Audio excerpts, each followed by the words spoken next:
Governor Kasich's end run around Republican leaders.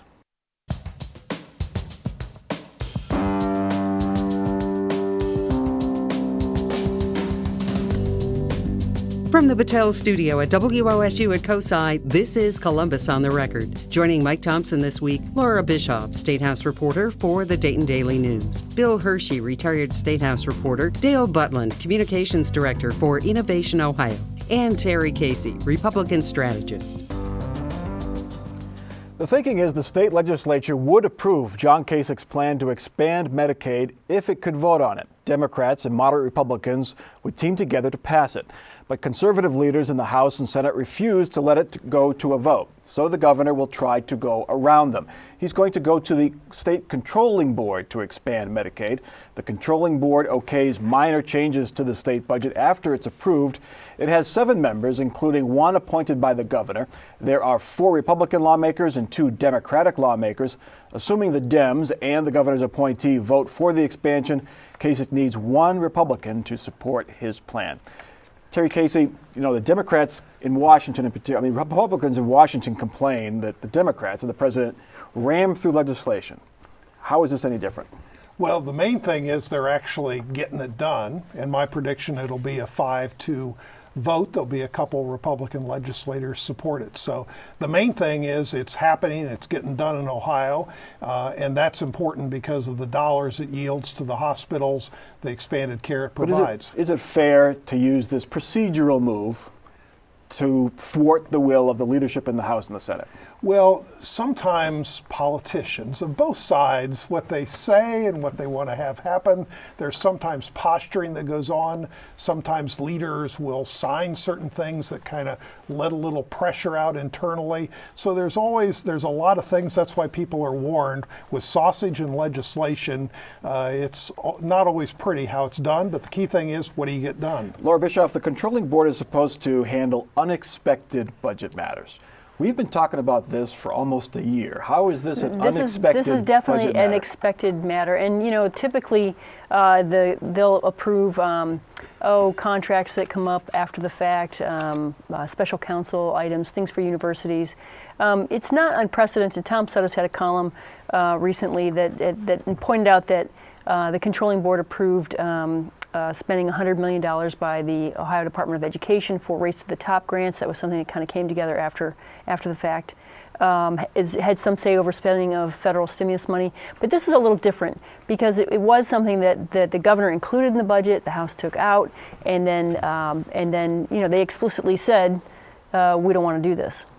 I got a question for you, Mike. What's the similarity between the federal government shutdown and this end run around the legislature to get Medicaid expanded? What they have in common is that both the House in Washington and the legislature here are being run by Tea Party extremists who are obsessed with undoing Obamacare. I'll tell you how bad it's gotten. This week, the chairman of the Republican Party in this state had to resort to the Orwellian doublespeak of saying conservatives all oppose Obamacare. But on the separate matter of Medicaid expansion, and of course we all know they ain't separate. As a matter of fact, Medicaid expansion is one of the biggest parts of Obamacare. But that's the kind of gymnastics they have to go through because of these whack jobs over in the legislature. So there's a lot of gymnastics, but one thing we should keep in mind, you're correct, Mike, that the legislative will is not to do this, but Governor Kasich is the leader of the state. He was elected by voters all over Ohio. And whether you like Governor Kasich or not, he's showing some leadership by trying to get this done, even if it's in sort of an offbeat way. Now, the Tea Party, the far right, they've threatened legal action. They say that the governor does not have the authority to do this. They say that the controlling board, the Buckeye Institute, says the controlling board cannot do things that are not consistent with legislative intent.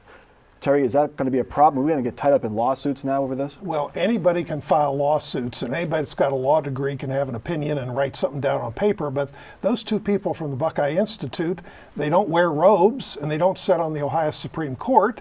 One of them practices in D.C. I'm not sure how familiar. And actually, when you look at some of the details of it, part of the purpose of the controlling board, this is federal money, not directly state money. And there was an item put in the last budget bill that the governor governor vetoed, and the legislature didn't try and overturn that veto. So there's a lot of hand-wringing that people will do on both sides. But again, as Bill said, governors are judged by, do you get the job done, or things moving forward? Senator Keith Faber, the Senate president who opposes the expansion and has been trying to block it in the legislature, seems to think the governor will win this, but he still promises to push for Medicaid reform. We still need to do Medicaid reform. In 1980, Medicaid made up 16.9% of the state budget. This year, at the end of this biennium, without any Medicaid expansion, it's 50.2%. That's a dramatic change. It's a change that's stopping our ability to educate kids. It's a change that's stopping our ability to maintain our roads. It's a change that's stopping everything else we want to do in Ohio to move the state forward. Dale Butlin, when we get past this expansion debate, doesn't he have a point? That more than half of the state budget now is dedicated to Medicaid. It can't continue the way it's been. That's why this expansion, Mike, is so vitally important. And let's remember, when Keith Faber talks about reform and Terry's party talks about reform, what they're really talking about is kicking people off Medicaid. But here's the point. Under the Medicaid expansion, not only do the feds pick up the entire cost for the first 3 years, so it costs us zero, but what they pick up never falls below 90%. Now, under the current Medicaid program, we're paying 60 cents on the dollar. Under Medicaid expansion, we'd never pay more than 10 cents on the dollar. That's a bargain for the agencies. Actually, We don't pay it's 60 the other way. The state pays 40 cents Yes. and the feds pay 60 cents. Forgive me. Let me Dale wasn't a math let me phrase it this way. If we're currently paying 40 cents on the dollar, and under the expansion we'd never pay more than 10 cents on the dollar, is that not still a bargain for the ages? But part of the reform that the governor has been working on with his people is to make sure better services get delivered to the people that need it, because too much of healthcare, including Medicare, has been based on fee for service instead of dealing with the patient's problem, looking at the bigger picture, actually getting results and improvement rather than just processing fees. I will agree with that. Medicaid, Terry, you don't want to take away my Medicare, do you? No. We don't want to take away your Medicare, because I'm getting close to that age too. But what are the chances of reform with Medicaid? Either maybe not kicking people off, but tightening up the restrictions, changing reimbursement, something to get control of the spending. Well, you know, the Kasich administration has been doing a lot of Medicaid reforms over the last 3 years or so. I mean, they have tightened up the processes, the prescription drugs. They've tried to switch to more of a preventative care, more home-centric, coordinating behavioral health and physical health services. I mean, there have been a number of reforms. Beyond that, they're kind of hamstrung by a lot of federal rules in terms of what they're allowed to do and not allowed to do. Okay, let's get to those federal rules. In Washington, they are back to normal. The normal level of dysfunction. The full-blown dysfunction is on pause, at least for the next few months. Republicans and Democrats this week agreed to end the shutdown and lift the debt ceiling. Republicans took most of the blame for the shutdown, and Republicans who voted for it are becoming the targets of the Tea Party and the far right. Here's how our Republican lawmakers voted. Senator Rob Portman and Congressman Pat Tiberi and Steve Stivers voted to end the shutdown. Congressman Bob Gibbs and Bill Johnson, who represent more rural districts just east and south of Columbus, voted against the deal. And the day after the vote, the group Americans for Limited Government, a far-right small government group, sent out an email blasting Steve Stivers. It read, in part, by voting to fund it, Stivers now owns Obamacare just as much as if it had been a vote to adopt it in the first place. There is no running away from that fact. Dale Butlin, now I know it's not like you to spike the football after a victory, but most people think that the Republicans lost on this one. But moving forward, what can be done to keep this from happening again from the Democratic perspective? Well, look, everybody, we're going to be in this mess again in another couple of months, right after the Christmas holidays, unless everybody pulls back from the brink. What does that mean? Everybody has to be willing to compromise, and they have to start acting like adults. But I would submit to you that in the Republican House, it's going to require John Boehner and the rest of the so-called moderates to finally stand up to the Tea Party bullies. In that graphic that you just put up, Mike, 8 out of the 12 Republican members of Congress from this state voted to continue the shutdown and to default. Because remember, this is default because there was no more time. 8 out of 12 voted to default. Where are the moderates? Why are they not standing up to the bullies? Terry Casey, I don't often quote The Onion, the satirical newspaper, but here's what their headline was. John Boehner hopes to remain the leader of the Republican parties, with an S. Is there an ounce of truth in that? Well, our party, just like any other party, there's diversity. I mean, in Dale's party, there were a lot of people that didn't want Obamacare. They wanted something where the government ran everything, every penny, telling you when and when you could not have any kind of surgery. But I think the president was right. Out of this process, there's no winners, and we really haven't solved anything. All we've done is delay it because the $17 trillion budget deficit is still there, and that's actually small. The bigger problem is the $60 to $80 trillion problem in unfunded promises made by legislators on both sides for all kind of benefits and goodies for people that we don't have money Terry, for. if you guys are so concerned about budget deficits and spending, how do you justify spending $24 billion on this ridiculous shutdown? Well, the shutdown was driven by the Obama people, all worried about the 2014 election, trying to get some partisan advantage. And in fact, your buddy Harry Reid, the House kept passing budgets to get the government back in operation. Harry Reid, like all the other things, he didn't do anything on the budget. Let's move past the shutdown. Does Steve Stivers, Laura, or Bill, does he have anything to worry about from the far right? Fairly new congressman, doesn't have the same seniority as, say, a Pat Tiberi has? I don't think so. I think that his district is a little more moderate than maybe some of the rural areas that like Bill Johnson and Bob He Gibbs still are may in. get a challenger, but I think Laura's correct. He's sort of a nervous Nelly moderate sometimes. He's kind of ashamed of some of the moderate views he used to take in the state Senate, but I think he still has electability. And the important thing Steve Stivers has got, he's a hard-working kind of guy that knows the district. He grew up in southern Ohio, and when it all gets down to it on election time on members of Congress, they're looking, are you working, are you staying in touch with people? The people that are most vulnerable are the people that have been there too long. The bottom line is he doesn't have to worry about a Democrat, probably. Neither does Pat Tiberi or Bob Gibbs or Bill Johnson.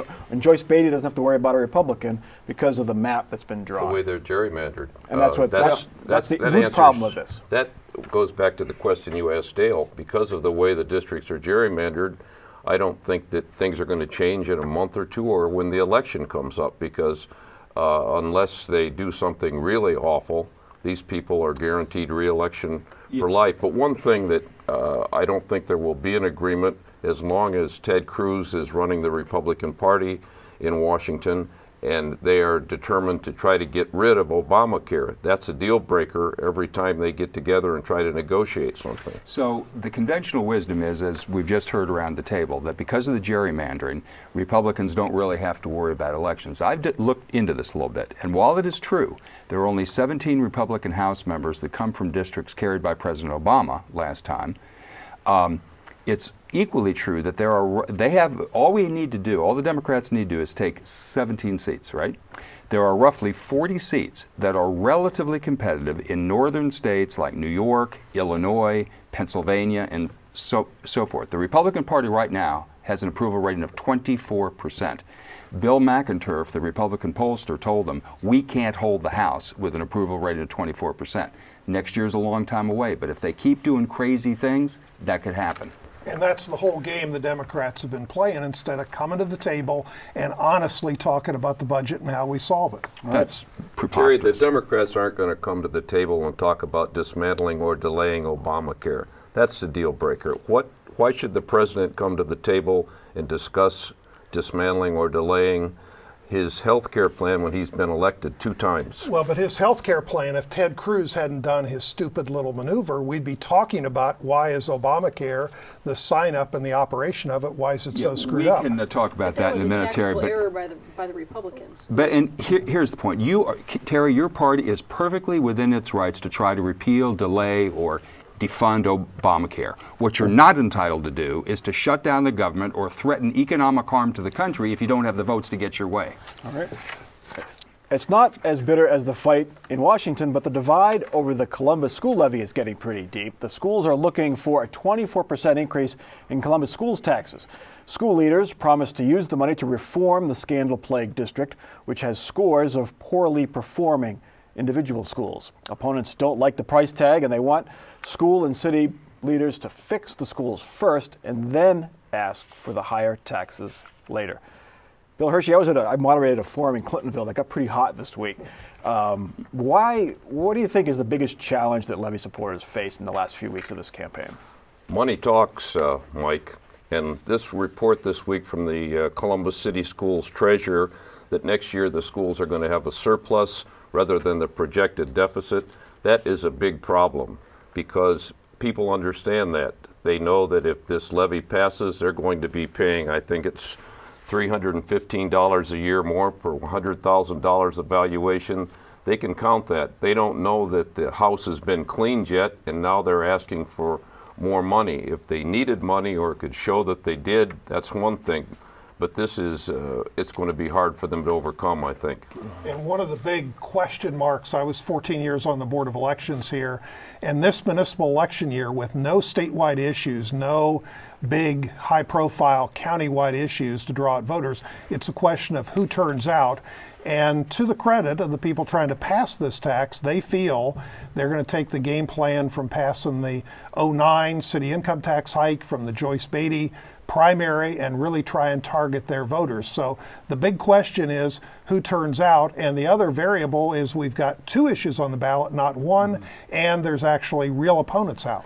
Yeah, I mean, it always comes down to turnout because levies are always put on off-year election ballots, off-month election ballots. The income tax was in August of 2009.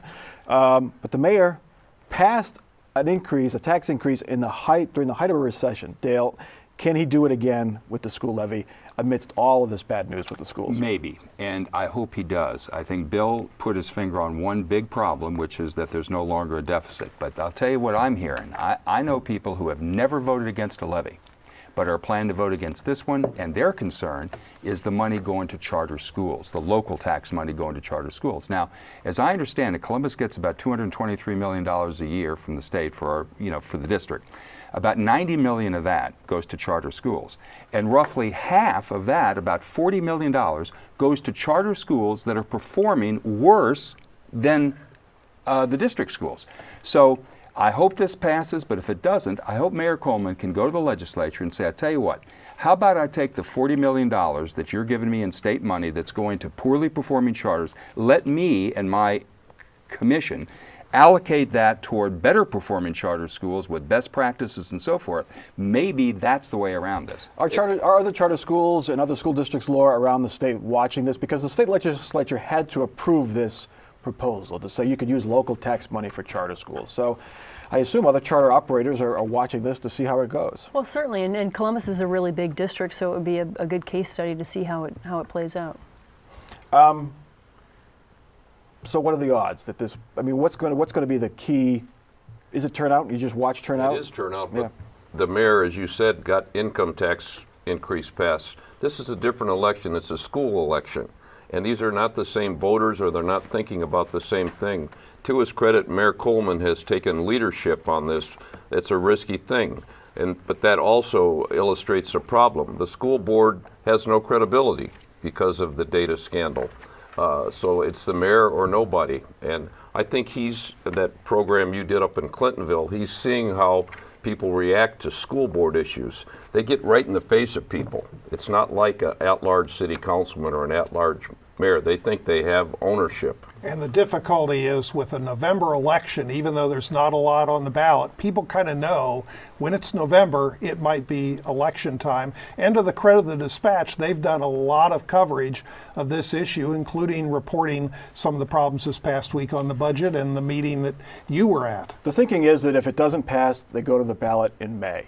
Is that a possibility? They come back maybe with a lower number, maybe let some more of this house cleaning how happen. Much it doesn't pass by. If it gets clobbered, I think they'd be taking a big chance to do that. And one might pass and the other might not, because again, there's two issues, and the independent auditor doesn't cost anyone money, and it sounds better. Okay. Let's get to our last topic. Josh Mandel faces more questions every week about his relationship with a Canton businessman accused of shady practices by authorities in California. Ben Suarez faces suits by California prosecutors. His company, Endless Youth and Life, sells supplements that it claims can relieve pain, help you lose weight, and prevent illness. California officials say the claims are bogus, and here's where the state treasurer comes in. As the Dayton Daily News and other newspapers have reported, apparently Mandel wrote letters to California authorities defending Suarez, and then just after that, days after that, Suarez and his employees gave $100,000 to Mandel's Senate campaign. The feds say Suarez illegally funneled those donations through his workers and allies. Laura Bischoff, why is Josh Mandel so closely allied with this guy? That's a really good question, because I think politically it wasn't a very good move, obviously. Suarez and his chief financial officer are now facing not only campaign finance violations, but also obstruction of justice and witness tampering charges. This is not scheduled to go to trial until June 2nd of next year, so it's going to be a while before it all comes together. But and actually the timing of that is probably really bad for Josh, because he'll be running for re-election as treasurer. But Suarez has got a long history. He's got his Endless Life division, but the umbrella company is Suarez Corporation Industries. And for the last 40-45 years, they've been selling all sorts of things all across the nation, and they've gotten in trouble in 8 states. 2 federal agencies have sued them, starting in 1978 when Ohio Attorney General William Brown sued him for selling the no hunger bread that he claimed could cure cancer. So, a good question is, why didn't Mandel and Mandel's team kind of research this guy's history before taking a large sum of money from he and his employees? I mean, there's a chance, probably a good chance, that Mandel himself did not write the letter, that a staffer wrote the letter, put his signature on it. Does that matter? Should it matter? I mean, it's constituent services. You're trying to help an Ohio business person. I read the letter, and it didn't look like a routine constituent services letter. It was very specific. There was actually parts of it that were verbatim from a letter that Suarez had sent to other state officials. So I think that this was not just some sort of cookie-cutter letter that a low-level staffer had written. And Laura, I think, has done a very good job on reporting this incident connected with the treasurer's office, but also remember the previous treasurer and what I call real problems in the office. We've got a guy headed to trial for basically taking supposedly $500,000 in bribes. That's Kevin Boyce, the former Democrat state treasurer. Kevin Boyce is not headed to trial. No, it's his chief deputy. His deputy treasurer, Amir Ahmad. Right. So yes, we do have 2 federal investigations and cases going on, one with the Boyce administration and one linked to Mandel's campaign. But this one doesn't, there's no evidence that I know of that Josh knew directly what was going on. And lots of politicians, including Harry Reid. No evidence that Boyce knew what was going on either. Right. But he was the treasurer. He should have known what his top assistant was doing. Isn't Josh the treasurer, Terry? What? Isn't Josh the treasurer right now? Yeah. Wouldn't he know about what he's writing a letter with his name at the bottom? It would seem like he'd want to know about the guy's background, or is that how he writes letters? Well, I don't know. There's all kind of businesses, and we don't know what they're doing. Let's be clear, though. Neither Kevin Boyce nor Josh Mandel have been accused of any wrongdoing, and they're not in on the charges at all. That's true, yet. All I will say is, if he writes these letters intervening with California authorities in May, and literally days later, illegal campaign contributions start to pour into his campaign, whether he's guilty of anything or not will be up to a prosecutor to decide. But let me just say, I did a little research on Mr. Suarez, and if you look on his website, he makes a big deal out of the fact that he's the child of immigrants. His immigrant parents come over, and at the very least, I think we can conclude, and it's fair to say, that Ben Suarez is the only child of immigrant parents that Josh Mandel has ever cared about or tried to help. I'm not sure that's true, Dale. I thought you were going to be against immigration as you were starting to lead That was into my that. point, Terry. Look at his position on immigration reform when he was running for the Senate last year. And we're out of time.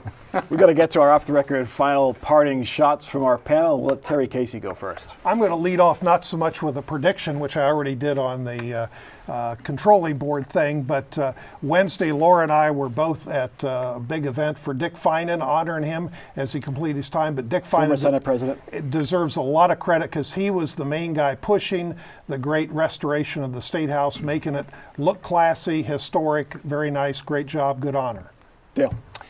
Because there's no evidence that John Boehner or the other moderates are going to stand up to the Tea Party bullies who are now running the House, I predict that we'll be looking at another last-minute budget showdown right after the Christmas holidays. All right, Bill Hershey? I predict 2 victories. John Kasich, with help from that veteran right-hander Joanne Davison, will win at the controlling board, and the Detroit Tigers will come back and beat the Boston Red Sox. Here, here.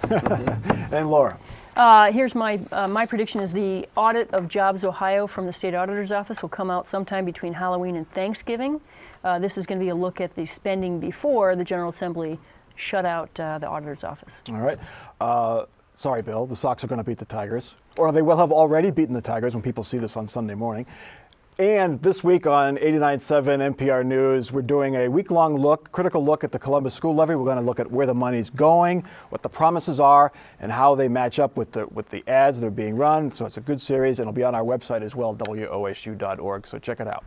That is Columbus on the Record for this week. Check us out online. Continue the discussion on Facebook and on Twitter, and you can catch archive video of each Columbus on the Record at our website, WOSU.org.